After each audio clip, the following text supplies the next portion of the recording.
ओम शांति। Spark audio book. वह मेरा श्रेष्ठ ईश्वरीय भाग्य, वह बाबा वह। पार्ट 7। सभी मधुबन महान तीर्थ पर मेला मनाने के लिए चारों ओर से पहुंच गए हैं। इसी महान तीर्थ के मेले की यादगार अभी भी तीर्थ स्थानों पर मेले लगते रहते हैं। इसी समय का हर श्रेष्ठ कर्म का यादगार चरित्रों के रूप में, गीतों के रूप में अभी भी देख और सुन रहे हो। चैतन्य श्रेष्ठ आत्माएं अपना चित्र और चरित्र देख सुन रही हैं। ऐसे समय पर बुद्धि में क्या श्रेष्ठ संकल्प चलता है। समझते हो ना कि हम ही थे, हम ही अब हैं और कल्प कल्प हम ही फिर होंगे। यह फिर से की स्मृति और नॉलेज और किसी भी आत्मा को, महान आत्मा को, धर्म आत्मा को व धर्म पिता को भी नहीं है। लेकिन आप सब ब्राह्मण आत्माओं को इतनी स्पष्ट स्मृति है व स्पष्ट नॉलेज है जैसे 5000 वर्ष की बात कल की बात है। कल थे, आज हैं, फिर कल होंगे। तो आज और कल इन दोनों शब्दों में 5000 वर्ष का इतिहास समाया हुआ है। इतना सहज और स्पष्ट अनुभव करते हो। कोई होंगे वह हम ही थे, हम ही हैं। जड़ चित्रों में अपने चैतन्य श्रेष्ठ जीवन का साक्षात्कार होता है। वह समझते हो कि यह महारथियों के चित्र हैं, वह आप सबके हैं। भारत में 33 करोड़ देवताओं को नमस्कार करते हैं, अर्थात आप श्रेष्ठ ब्राह्मण 100 देवताओं के वंश के भी वंश, उनके भी वंश, सभी का पूजन नहीं तो गायन तो करते ही हैं। तो सोचो, जो स्वयं पूर्वज हैं उन्हों का नाम कितना श्रेष्ठ होगा और पूजन भी पूर्वजों का कितना श्रेष्ठ होगा। 9 लाख का भी गायन है, उससे आगे 16,000 का गायन है, फिर 108 का है, फिर 8 का है, उससे आगे युगल दाने का है। नंबरवार है ना।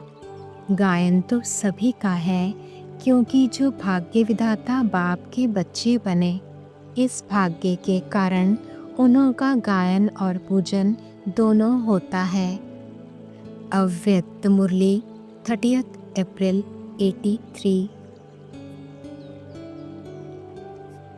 आज बेगमपुर के बादशाह अपने मास्टर बेगमपुर के बादशाहों से मिलने आए हैं। यह संगम युगी बादशाहों की सभा है। इसी बादशाही से भविष्य प्रारब्ध प्राप्त करते हैं। बाप दादा देख रहे हैं कि सभी बच्चे बेगम अर्थात किसी भी प्रकार के गम अर्थात दुख से परे ऐसे बादशाह बने हैं। ब्राह्मणों का संसार बेगमपुर है। संगम युगी ब्राह्मण संसार के अधिकारी आत्माएं अर्थात बेगमपुर के बादशाह। संकल्प में भी गम अर्थात दुख की लहर ना हो, ऐसे बने हो। बेगमपुर के बादशाह सदा सुख की शैया पर सुखमय संसार में स्वयं को अनुभव करते हो। ब्राह्मणों के संसार व ब्राह्मण जीवन में दुख का नाम निशान नहीं, क्योंकि ब्राह्मणों के खजाने में अप्राप्त कोई वस्तु नहीं। अप्राप्ति दुख का कारण है, प्राप्ति सुख का साधन है। तो सर्व प्राप्ति स्वरूप अर्थात सुख स्वरूप, ऐसे सदा सुख स्वरूप बने हो। सुख के साधन, संबंध और संपत्ति यही विशेष है। सोचो, अविनाशी सुख का संबंध प्राप्त है ना। संबंध में भी कोई एक संबंध की भी कमी होती है तो दुख की लहर आती है। ब्राह्मण संसार में सर्व संबंध बाप के साथ अविनाशी हैं। कोई एक संबंध की भी कमी है क्या? सर्व संबंध अविनाशी हैं तो दुख की लहर कैसे होगी? संपत्ति में भी सर्व खजाने व सर्व संपत्ति का श्रेष्ठ खजाना ज्ञान धन है, जिससे सर्व धन की प्राप्ति स्वतः ही हो जाती है। जब संपत्ति संबंध सब प्राप्त है तो बेगमपुर अर्थात बेगम संसार है। सदा सुख के संसार के बालक सो मालिक अर्थात बादशाह हो। बादशाह बने हो कि अभी बन रहे हो? बाप दादा बच्चों के दुख की लहर की बातें सुनकर व देखकर क्या सोचते हैं? सुख के सागर के बच्चे बेगमपुर के बादशाह, फिर दुख की लहर कहाँ से आई? अवश्य सुख के संसार की बाउंड्री से बाहर चले जाते हैं। कोई ना कोई आर्टिफिशियल आकर्षण व नकली रूप के पीछे आकर्षित हो जाते हैं। जैसे कल्प पहले के यादगार कथाओं में दिखाते हैं, सीता आकर्षित हो गई और मर्यादा की लकीर अर्थात सुख के संसार की बाउंड्री पार कर ली तो कहाँ पहुँच गई? शोक वाटिका में। जब बाउंड्री के अंदर हैं तो जंगल में भी मंगल है, त्याग में भी भाग्य है। बिन कौड़ी होते बादशाह है, बैगरी जीवन में भी प्रिंस की जीवन है। अव्यक्त मुरली 7 मई 83। आज बाप दादा अपने छोटे बड़े बेफिक्र बादशाहों को देख रहे हैं। संगम युग पर ही इतने बड़े ते बड़े बादशाहों की सभा लगती है। किसी भी युग में इतने बादशाहों की सभा नहीं होती है। इस समय की बेफिक्र बादशाहों की सभा कहो व स्वराज्य सभा कहो, सभी देख रहे हो। छोटे बड़े यही जानते हैं और मानकर चलते हैं कि हम सभी इस शरीर के मालिक शुद्ध आत्मा हैं। आत्मा कौन हुई? मालिक, स्वराज्य अधिकारी। छोटे में छोटा बच्चा भी यही मानते हैं कि मैं बादशाह हूँ। तो बादशाहों की सभा व स्वराज्य सभा कितनी बड़ी हुई, और बादशाहों का बादशाह व राजाओं का भी राजा बनाने वाले, वर्तमान के राजे सो भविष्य के राजे, ऐसे राजा को देख व सर्व बेफिक्र बादशाहों को देख कितना हर्षित होंगे। सारे कल्प में ऐसा बाप कोई होगा जिसके लाखों बच्चे बादशाह हों। किसी से भी पूछो तो क्या कहते? नन्हा सा बच्चा भी कहता, मैं लक्ष्मी नारायण बनूंगा। सभी बच्चे ऐसे समझते हो ना? ऐसे बाप को ऐसे राजी बच्चों के ऊपर कितना नाज होगा। आप सभी को भी यह ईश्वरीय फखुर है कि हम भी राजा फैमिली के हैं, राज्यवंशी हैं। तो आज बाप दादा एक एक बच्चे को देख रहे हैं। बाप के कितने भाग्यवान बच्चे हैं। हर एक बच्चा भाग्यवान है। साथ साथ समय का भी सहयोग है, क्योंकि यह संगम युग जितना छोटा युग है उतना ही विशेषताओं से भरा हुआ युग है। जो संगम युग पर प्राप्तियां हैं वह और कोई युग में नहीं हो सकती। संगम युग है ही मौजों के नज़ारों का युग। मौजें ही मौजें हैं ना। खाओ तो भी बाप के साथ मौजों में खाओ, चलो तो भी भाग्य विधाता बाप के साथ हाथ देते चलो। ज्ञान अमृत पियो तो भी ज्ञान दाता बाप के साथ साथ पियो। कर्म करो तो भी करावनहार बाप के साथ निमित्त करने वाले समझ करो। सो तो भी यादगी गोदी में सो। उठो तो भी भगवान से रूह रूहान करो। सारी दिनचर्या बाप और आप, और बाप है तो पाप नहीं है, तो क्या होगा? मौजें ही मौजें होंगी ना। बाप दादा देख रहे थे तो सभी बच्चे मौजों में रहते हैं। यह छोटा सा जन्म लिया ही मौजें मनाने के लिए है। खाओ पियो, याद की मौज में रहो। इस अलौकिक जन्म का धर्म अर्थात धारणा मौज में रहना है। दिव्य कर्म सेवा की मौज में रहना है। जन्म का लक्ष्य ही है मौजों में रहना, और सारे विश्व को सर्व मौजों वाली दुनिया बनाना। तो सवेरे से लेकर रात तक मौजों के नज़ारे में रहते होना। बेफिक्र बादशाह हो करके दिन रात बिताते होना। तो सुना आज वतन में क्या देखा? बेफिक्र बादशाहों की सभा। हर एक बादशाह अपनी याद की मौज में बाप के दिल तख्त नशीन स्मृति के तिलकधारी थे। अच्छा, आज तो मिलने का दिन है, इसलिए अपने बादशाहों से मिलने आए हैं। अव्यक्त मुरली 17 मई 83। आज बड़े ते बड़ा बाप बड़े ते बड़े बच्चों को बड़े दिल की बधाई दे रहे हैं। सभी किशमिश से भी मीठे बच्चों को क्रिसमस की बधाई दे रहे हैं। बड़े ते बड़े दिन संगम युग के दिन हैं। बुरे दिन खत्म हो खुशी के उत्साह में रहने के उत्सव का दिन संगम युग है। जिस बड़े दिन पर वृक्षपति कल्प वृक्ष की कहानी सुनाते हैं, इसी संगम युग के बड़े दिन पर कल्प वृक्ष के फाउंडेशन में चमकती हुई श्रेष्ठ ब्राह्मण आत्माएं जगमगाती हुई सारे वृक्ष को जगमगाती हैं।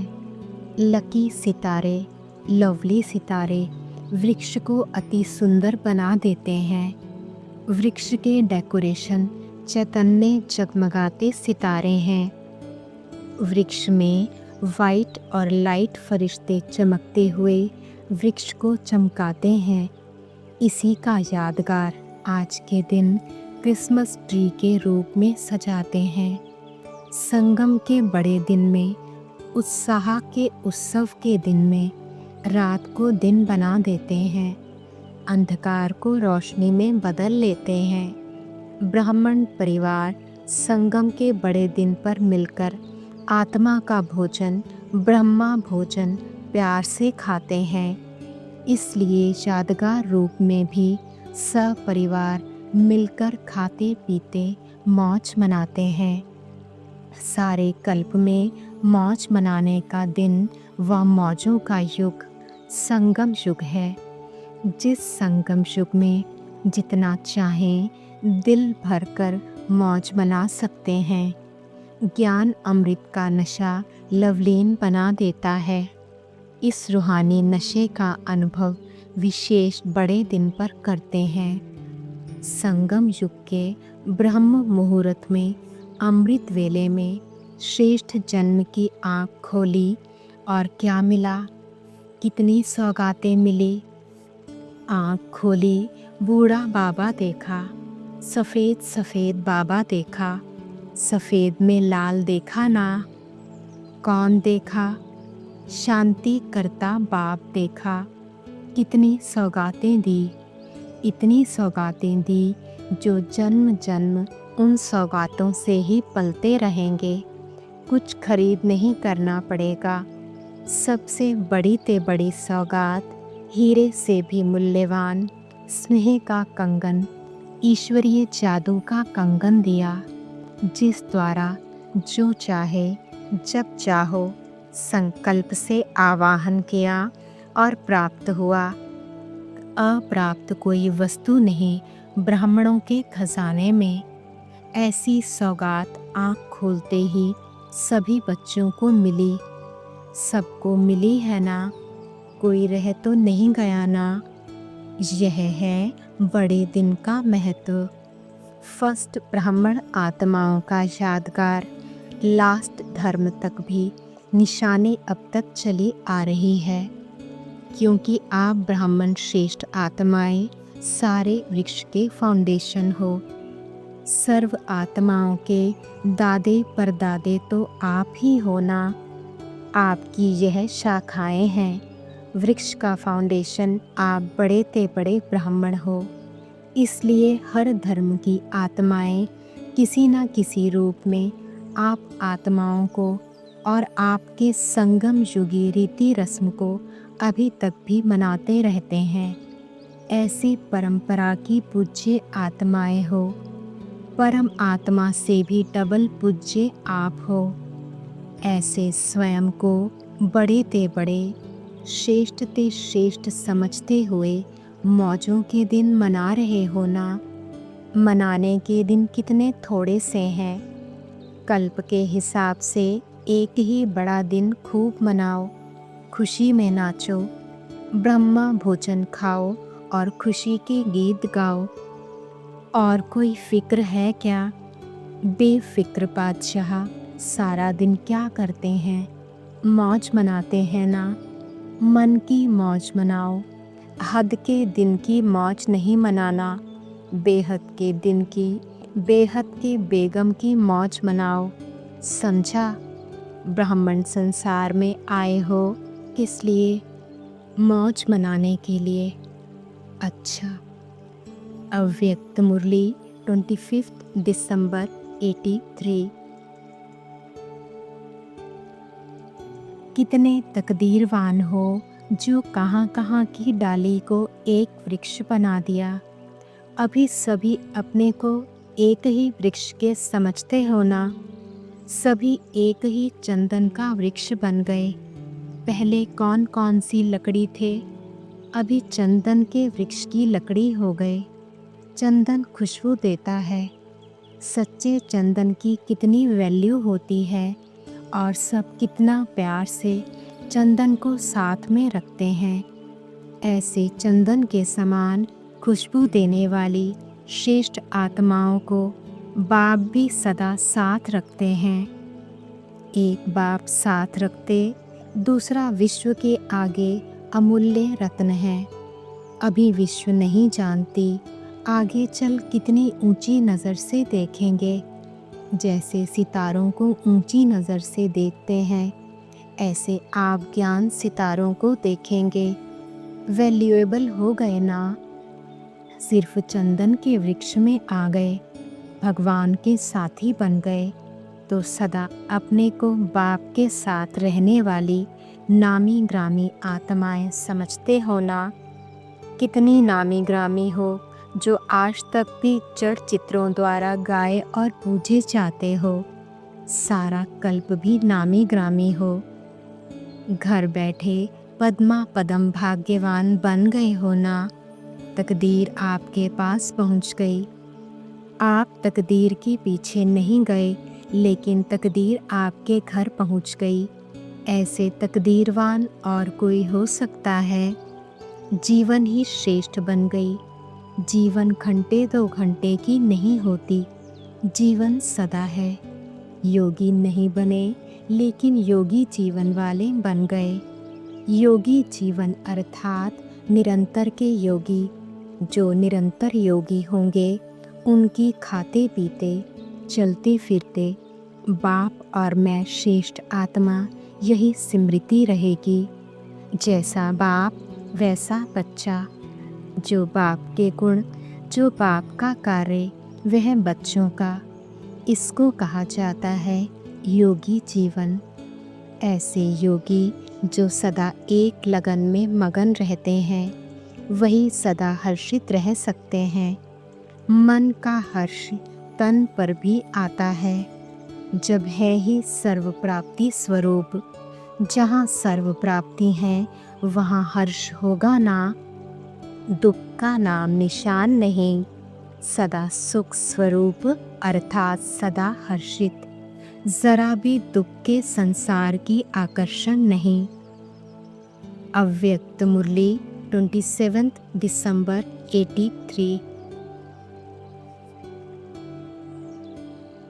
अपने कल्प पहले वाले स्वर्ग के मर्ज हुए संस्कारों को इमर्ज करो तो स्वयं ही अपने को सतयुगी शहजादी व शहजादे अनुभव करेंगे। और जिस समय वह सतयुगी संस्कार इमर्ज करेंगे तो सतयुग की सभी रीति रस्म ऐसे स्पष्ट इमर्ज होगी जैसे कल की बात है। कल ऐसा करते थे, ऐसा अनुभव कर सकते हो। सतयुग का अर्थ ही है जो भी प्रकृति के सुख हैं, आत्मा के सुख हैं, बुद्धि के सुख हैं, मन के सुख हैं, संबंध के सुख हैं, जो भी सुख होते वह सब हाजिर हैं। तो अब सोचो, प्रकृति के सुख क्या होते हैं, मन का सुख क्या होता है, संबंध का सुख क्या होता है। ऐसे इमर्ज करो। जो भी आपको इस दुनिया में अच्छे से अच्छा दिखाई देता है वह सब चीज़ें प्योर रूप में, संपन्न रूप में, सुखदायी रूप में वहाँ होंगी।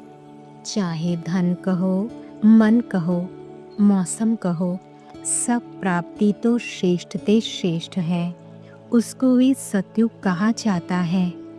एक बहुत अच्छी ते अच्छी सुखदायी संपन्न फैमिली समझो। वहाँ राजा प्रजा समान मर्तबे होते हुए भी परिवार के रूप में चलता है। यह नहीं कहेंगे कि यह तास तासी है। नंबर होंगे, सेवा होगी, लेकिन दासी है इस भावना से नहीं लेंगे।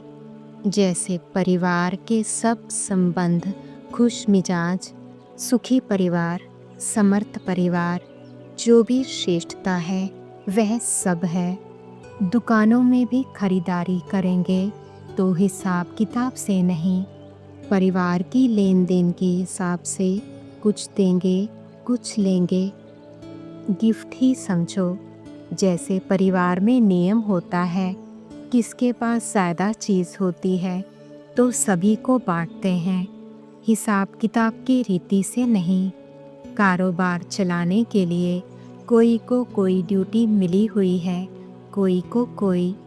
जैसे यहाँ मधुबन में है ना, कोई कपड़े संभालता, कोई अनाज संभालता, कोई पैसे तो नहीं देते हो ना, लेकिन चार्ज वाले तो हैं ना।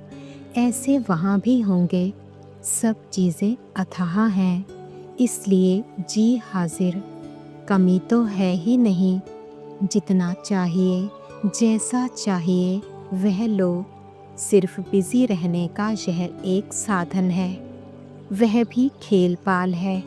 कोई हिसाब किताब किसको दिखाना तो है नहीं। यहाँ तो संगम है ना। संगम माना इकोनॉमी, सतयुग माना खाओ पियो उड़ाओ। इच्छा मात्रम अविद्या है।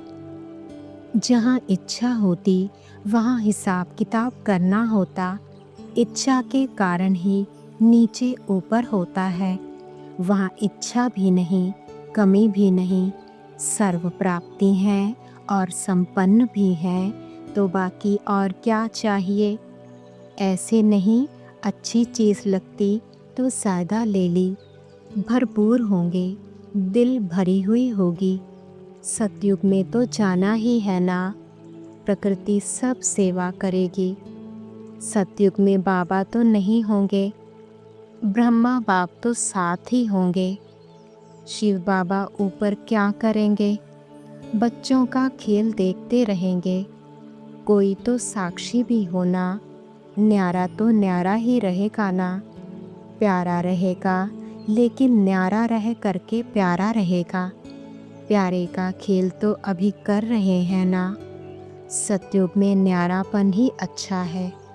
नहीं तो जब आँख सभी गिरेंगे तो कौन निकालेगा। सतयुग में आना अर्थात चक्र में आना। अच्छा, सतयुग में जब आप जन्म लो तो तब निमंत्रण देना। आप अगर संकल्प इमर्ज करेंगी तो फिर आएंगे।